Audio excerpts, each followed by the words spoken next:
Assalaamu calaykum waraxmatullaahi wabarakaatuhu dhammaan ardada iyo asxaabta ku xiran kanaalkeenan Bara Luqad Academy meel walba aad dunida dacladiisa ka joogtaan saaxiibayaal kusoo dhawaada mar kale kanaalka waxaanu idin leenahay isku soo noqod wacan oo wanaagsan maanta waxaan halkan idinkugu hayaa cashar kale oo aad u faa'iido badan balse ka hor intayna casharkeena u guda galin fadlan haddii aad ku cusub tahay kanaalka oo ay tahay markay kuugu horeysay waxaanu kaa codsanaynaa inaad channelka inoo subscribe garaysid sidoo kalena aad gambareelka furatid si muuqaal walbaahi aynu soo dhigno uu kugu soo dhaco sidaas la mid ah muuqaalkana dhamayso wixii marka talo iyo tusaale aad inoo haysidna qaybta hoose ee commentiga inagula wadaag sidoo kale muuqaalka ha ka ilaawin laagtaada waayo anaga laagtaada dhiirigelin bay inoo tahay waxay nagu dhiirigelinaysaa inaynu casharada hore usii wadno in markaa casharo kale oo aad u diyaarsan aynu soo gelino channelka waa tahay markalena aynu gudagalno casharkeena ardayda ciwaanka cashirku waxa weeyaan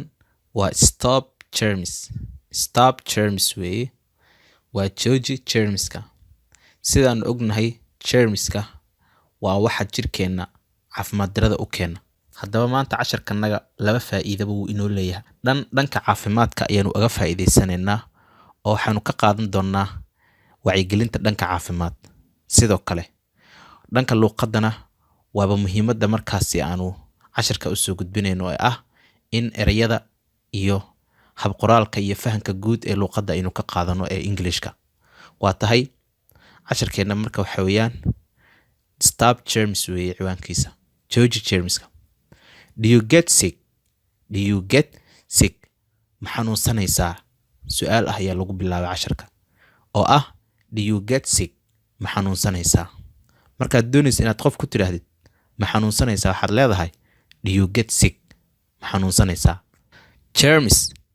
germska are things germska lagu sheegayo waa ashyaa ama waxyaabo that can make you sick kuwa oo adiga qof xanuunsan ka dhigaya kuwaasoo can make you adigu ka dhigaya sick qof jiran ama qof xanuunsan markaasi germska can get in your body jirkaagu wuxuu ku soo geli karaa wuu geli karaa in your body jirkaaga when you breathe markaa adigu neefsanaysid markaad neefsanaysid ee markaa adigu qofka bani'aadamku wuu neefsadaa soo ma marka adigu aad neefsanaysid germska jirkaagu wuu geli karaa baa lagu leeyahay anda iyo when you eat markaad wax cunaysid marka adigu wax cunaysidna jirkaagu wuu geli karaa when goorta you adigu eat a cunaysid marka adigu wax cunaysidna wuu geli karaa jirkaaga germsku can get in your mouth wuu geli karaa afkaaga siduu ku geli karaa walka from your fingers isagoo ka imaanaya farahaaga marka aad afka sii geysid afka aad la gashid sidaa ayuu afkii markaa ku tegayaa germska sidoo kale yacni hadalka hore ayay la socotaa germs can get in your mouth from your fingers too ee isla socdaa intaasba germsku wuu geli karaa afkaaga isagoo u soo maraya farahaaga sidoo kale micnaha some germs marka germsida qaarkood get in your body jirkaagu way galaan when you get a cut in your skin markuu uu yacni maqaarkaaga dhaawac soo gaaro get a cut in your skin waxaa la yidhaah waa dhaawac markuu maqaarkaaga soo gaaro waa phrase waa jumlad phrase ah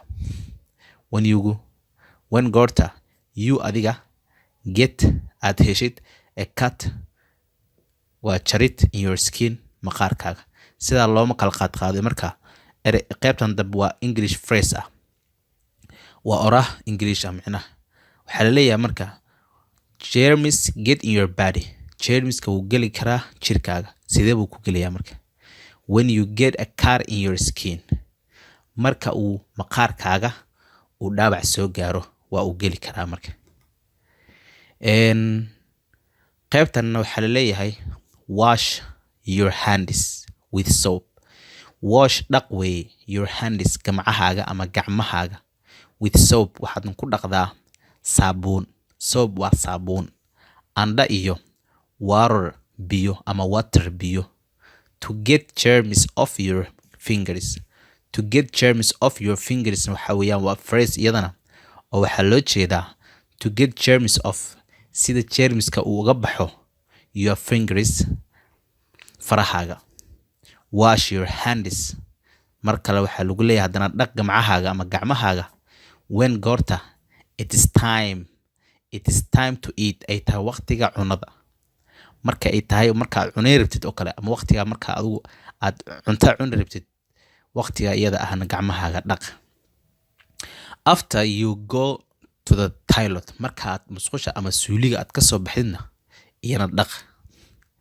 After you touch animals, markaad maxaan ku yiraahdaa xayawaano aad taabatidna, xayawaan korkii aad taabatidna, sida bisada, ariga. anaga muslimiin baynu, laakiin gaalada inta badan ayaga waxay ay markaa ay saaxiib leeyihiin eyga ama dog, eyga bay saaxiib leeyihiin.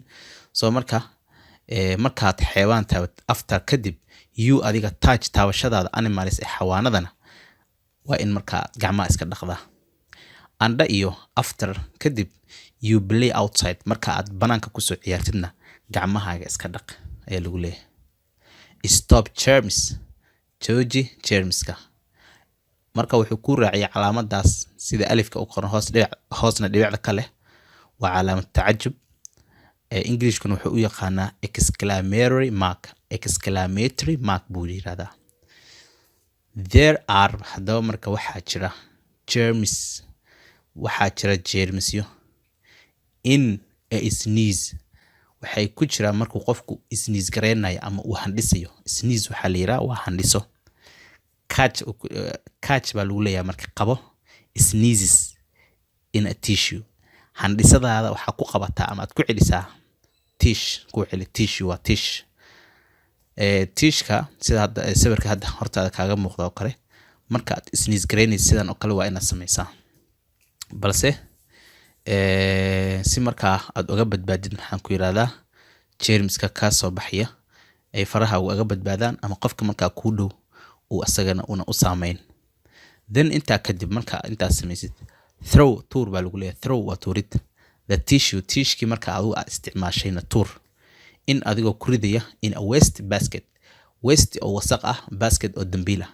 Dambiisha wasaqda ku rid. Dambiisha wasaqda marka waxaa loo jeedaa kuwan hortaada kaaga muuqda inaad aragtay, waa laga yaabaa guryaha qaar way yaalin intooda ugu badan, laakiin hadda ma yaalaan. laakiin kuwa qaar baa laga helaa guryaha.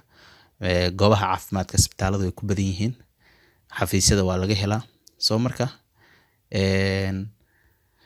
meelaha institutionada ka jira oo sharciyada ka jira markaasi, oo faydhoorka iyo markaa laga fikirayo caafimaadka ee nidaamka ka jira, way ka jiraan. marka wadankeena hadda iska burbursan yahay Soomaaliya, laakiin wadamada caalamka ka tagtid qofka looma ogola wax wasaq ah inuu markaa uu wadada ku tuuro ama uu markaa meelaha isaga rido. ilaa ma wuxuu isticmaalayaa meel walba waxaa yaala jidadka, xafiisyada, guryaha, all of iskuulada, meel walba waxaa yaala marka waste basket wax loo yaqaano ayaa yaala. xagga ayaa marka lagu ridaa. waa tahay casharkeena marka intaa ayuu inoogu egyahay. casharkeenan marka waxaanu ka faa'iidnay laba faa'iido saan hore u soo sheegnay.